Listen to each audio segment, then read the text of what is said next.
think that we're just the kind of band where people are going to be either entirely aloof or they're going to be over the moon for us. There's no doubt about it. I think he put that music in front of a lot of people, and you know, provided they don't have any sort of prejudices against his influences, it's instantly going to uplift him. I think the overall goal of the situation is just to make some good records. You know what I mean? Write good songs, put out some good recordings. I mean, no one ever really joined the band thinking like, oh, let's go out and make $1 million, you know?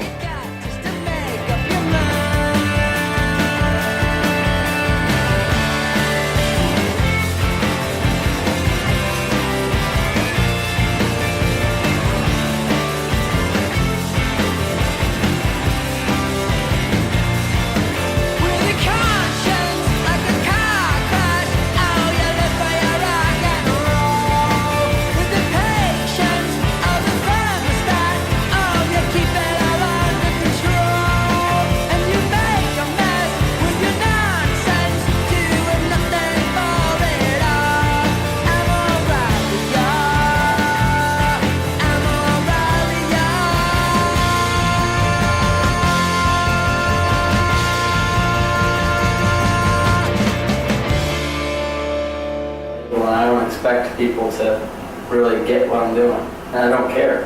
I mean, I'm not doing it for that reason.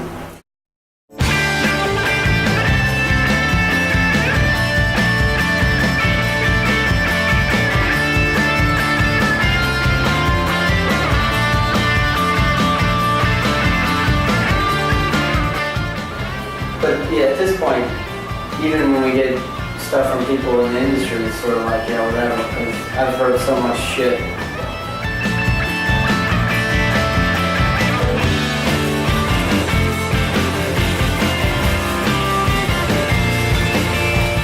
If that happens to you so many times, eventually you're just kind of like, yeah, well, whatever, I'll believe it when I see it.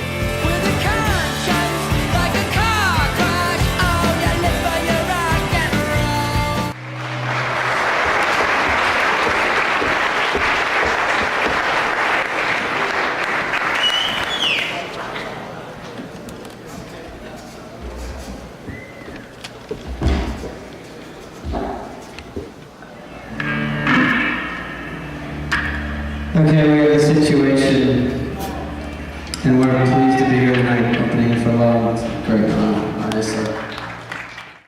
My understanding of the whole thing was initially the situation was a California thing. Christopher, when he moved to Los Angeles, created a band out there. And I got out to LA, and I met all the dudes from Jones Town, and they're all my boys still. We're still good friends, and I formed a band with all those fellas. Called The Situation, and we played one show, and then I broke up that band. You know, he said like he just couldn't find musicians that he'd gel with, so we decided that he had a band waiting here. Because I said, well, I got the band together. Joe called me up. He was like, "Can you record some songs with us?" It's like, "What's this?" He goes, "With this guy Chris." And I said, "Well, do you think you could rehearse enough with us just to play this one gig?" And I was like, "Well, all right, I guess so." So the whole time I was out there, I was sending Joe back tapes of the songs that I was working on, and then you know, he'd tell me he was working on them. I'm like, that's cool. So I came back for a wedding, and he had gotten John Paul and Laz together, and I just showed up basically, and we ran through some songs, and I was like, damn, these guys like have it together, man. Like they're just ready to go, and like all I gotta do is just basically move back.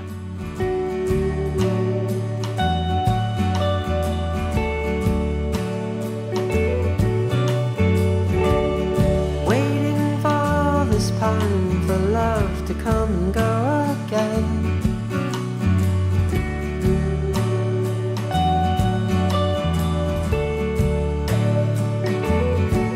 There is always wanting to leave when you know that you can't go. A friend of mine who started doing these parties, Making Time, said, "There's this really great band you gotta check out. I could hook you up with the singer." And I met Christopher, who was probably the most arrogant fuck I've ever met in my entire life. And I didn't think it was warranted. And that's before I heard the music.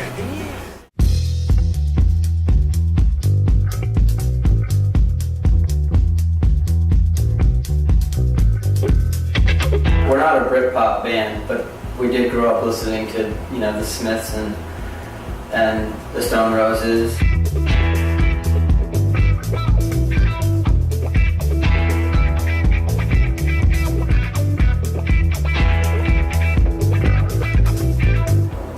Soul, 60s soul, 70s funk, you know, I mean.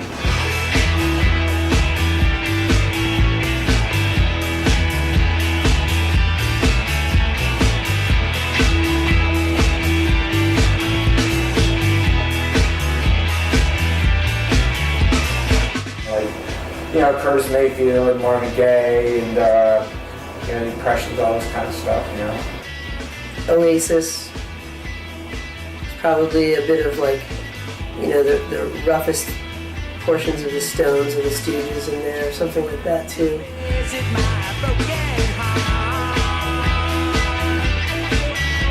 Surely made out with everything from the start. And we love the Shins a lot, and we really love Bob Dylan, which is interesting that, you know, we all like a singer, a specific solo guy so much, but It's alright, Jerry never hurt no one. I just gotten back on this J.D. Salinger kick, and I found it interesting that Holden Caulfield's middle name was Morrissey, so I thought it was really fucking funny for whatever reason. I guess maybe I was like, you know, drunk or something at the time. And when I took the stage, I had a stack of short stories, you know, the photocopies that I'd made, and I gave them out to all the kids, and I threw out a bunch of percussion instruments. Good evening, Philadelphia. How are you? So I brought you all some obscure J.D. Salinger short stories that I found when I was all the age of these kids in front. And I thought I would hand them out to you so you could take them home and read them. They're really fucking good. And you'll never guess what Holden Caulfield's middle name is. Anybody?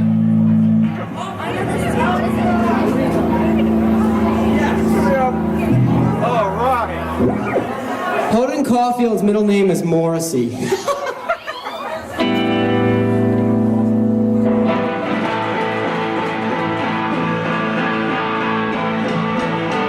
Kids are real impressionable at that age, and if you go out and hand them a bunch of fucking J.D. Salinger short stories and percussion instruments, who knows what's gonna happen, you know?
I think what drew me to the band as a whole entity was seeing the exchanges between Christopher's laissez-faire sort of delivery with Joe, this great intensity.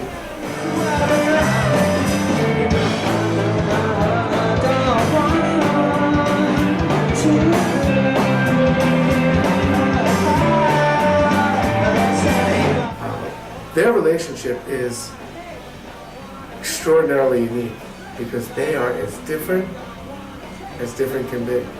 And again, I think that's what makes Jagger Richards, Lennon McCartney. You know, the dichotomy of those two guys definitely add up to a lot of what the band is all about, for sure.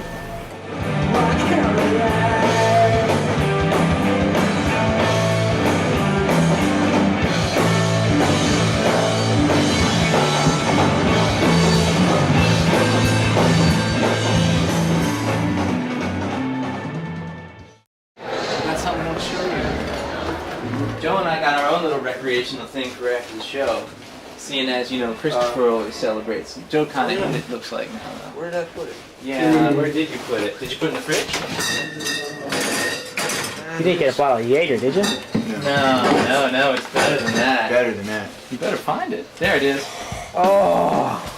He's got the lion from Zion.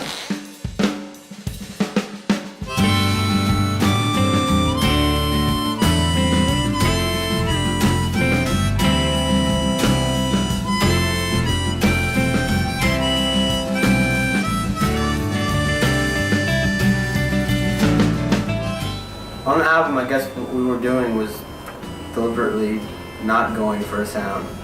And so, I mean, I always loved The Cure an awful lot. Not just because of the lyrics and the music, but because every single song on almost every Cure album sounds so different from the song before it. It was really natural. Like, we would just write these songs and we'd go, all right, well, we got to cut something. What do we cut out? We sort of cut out what we thought were like some of the lesser songs, the ones that maybe weren't as catchy or weren't as powerful. We've definitely gotten more into trying to make a more of a compact kind of song. Although I guess we haven't been totally successful. A lot of the tracks on the CD are like 5-6 minutes long. And I think if you listen to my songs, you can tell that there's I write it maybe in 6 different vernaculars, but thanks to Joe, it sort of gives a little bit it gives us the band a sound, which is. It's not usually that thought out. If there's anything that's really thought out on my end, it's like I listen and go, wow, that song sounds like, Oasis or David Bowie. What can I do to make it sound as far away from that as possible, Oh, play something that sounds like it's from a Fugazi song or something, you know what I mean? And say, look, well, I'm going for this, and then you bounce ideas off other people, and they tell you why they don't like them, you hash it out, you fucking sit there and argue. There's things that you stand strong about, things they stand strong about, things that you get to trump every now and again, because when you're absolute about them, back and forth it goes, and that's part of the process, It's funny to watch him and Joe, because Christopher will start playing something or vice versa, both of them, and they'll just start, ripping on each other, giving each other stupid looks. But then eventually, once they hit something that they both dig, immediately it comes together, and it's really cool watching the two of them work. They're definitely the driving force of the band.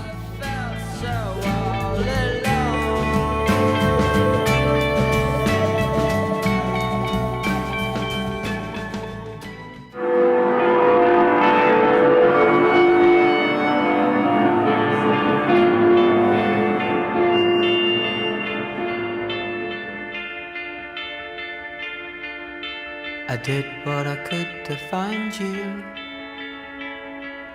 in your forest of ruin, man. You think I might have learned from them? I carried such a weight behind you. I tried to save you from yourself. We owe an awful lot to Brian McTear for sort of dialing it all in, because I was real concerned that the album wouldn't sound like it was coming from one band, and he somehow just reeled all that mess in, and he did a great job. I can't thank him enough. He's awesome.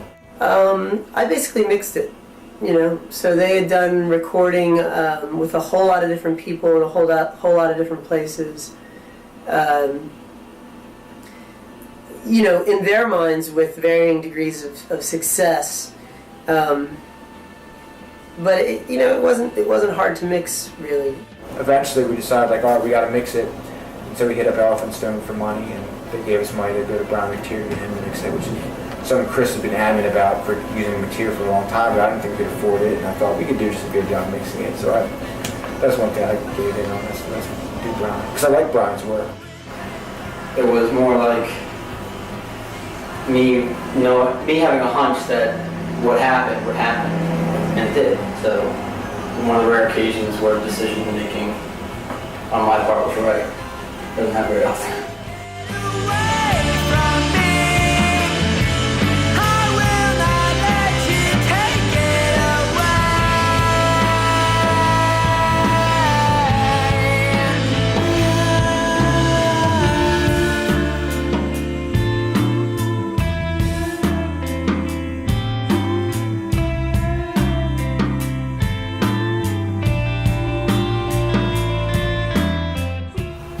I watched Joe go from a semi-confident guitarist to a guy who I literally watched him levitate at times, or literally bounce off walls.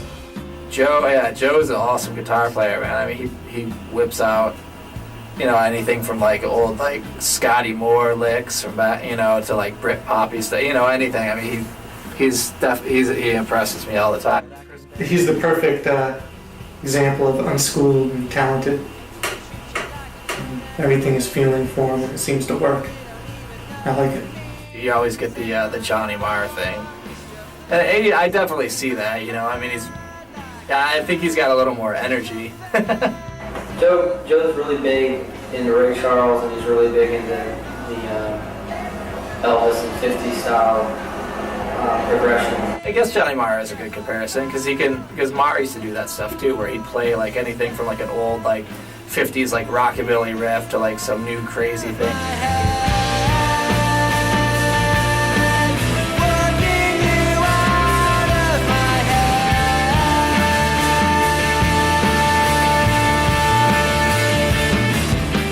If you listen to this record, a guy who has no fears, no qualms about stepping out into the forefront, and just letting it go.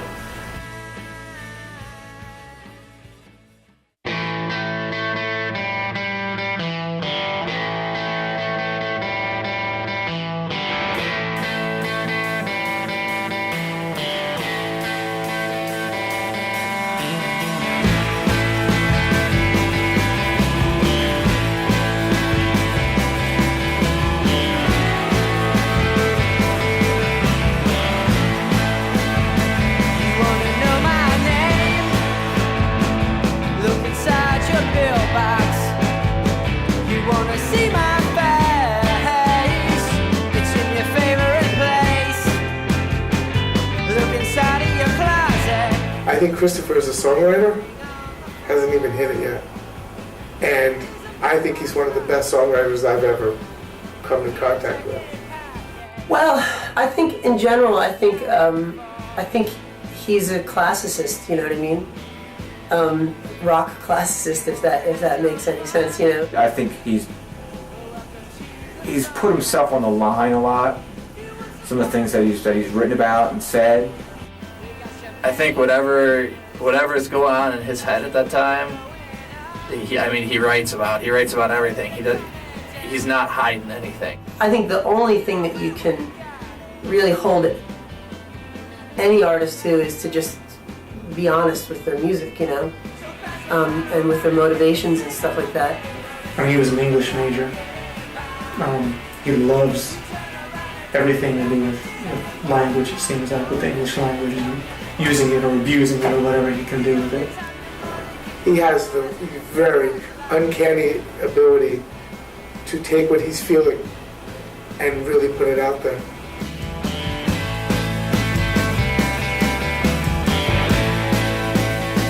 You wanna know what's up? Go and check the mailbox. We're just a little package. Can help you with your baggage. He's definitely up and down all the time, like he can be he'll show up in one project, he'll be like super depressed, and real quiet, or introspective, he's just going to be scatterbrained, or if you're going to get all that within the scope of 60 minutes,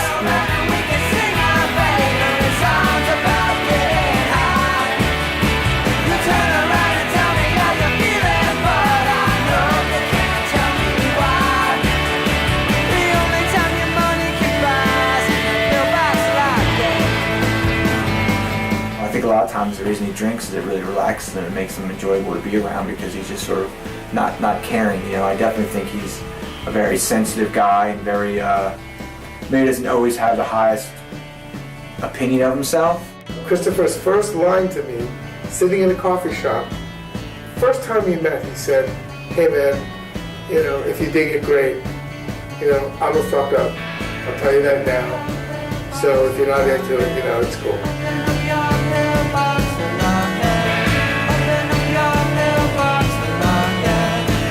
It's not even about, the emotion that they put forth or anything like that. You know, it can be that, but sometimes it can be, you know, you can really hear in it someone's, you know, motivation to sort of like elicit another time and place, you know. Latchkey Kids is all about growing up in Camden, Delaware, basically. Like, you know, what we did there. It basically tells the whole story. It lives in this small-ass town, like, with a mill pond and a Little League park, and that was it. It seems like bound for gloom. I have been forever in this room, simply trying to write down the story of my life. I get lost in the times of makeshift hideaways and fishing lines and secret antidotes, tires swinging from ropes. I didn't even write until after my son was born. And I think like what I was doing was trying to be able to like capture what it was like for me in the best like part of the youth for the boys. So I could be like, this is how it was for me, son, you know, this is, because you always want to know that kind of stuff about your dad and everything like that. So I wrote it for my son.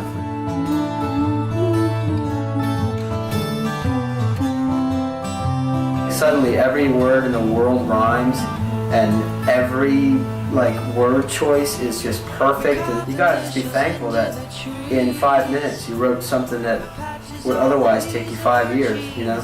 And that song was like that. The candy wax from our teeth,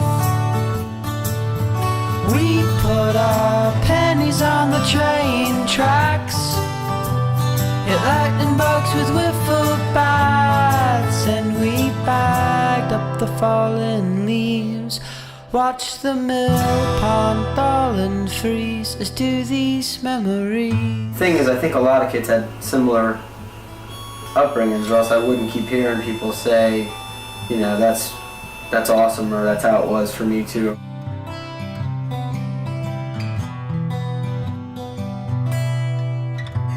Before most girls grew tits, we were the neighborhood latchkey kids, selling Mike and Ike's, spray painting dirt bikes.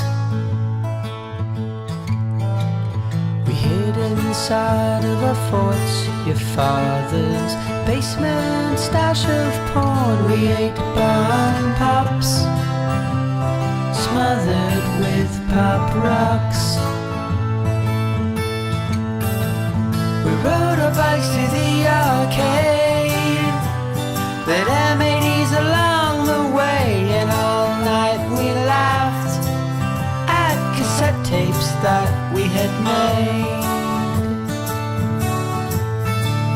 Before we got our first guitars, we learned to play with matchbox cars, and I'm out to find another tree for to carve for posterity, the acronym for me.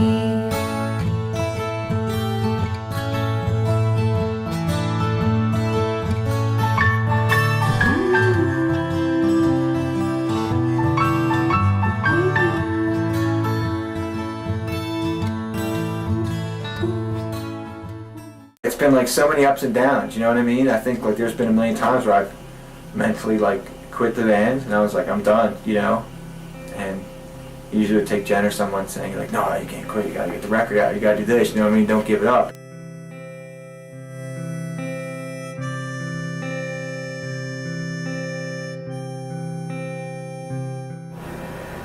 Whatever, I mean, we haven't put a record out yet, so we'll see what happens. I'm curious to see how it's received. Somebody knows how to write a great line in a song and then can go to his bandmate and they can put it together musically. I think it has a right to be heard. Overall, man, I mean, I guess it's been like, in some ways, like the cliched band story. It's been like ups and downs and fights and problems and drama. And if it can be remembered for one thing, it's that there are still bands that know how to write great songs and play those great songs. So, We'll see what happens. I mean, the album's gonna come out and hopefully people will like it, and if not, we'll make another one.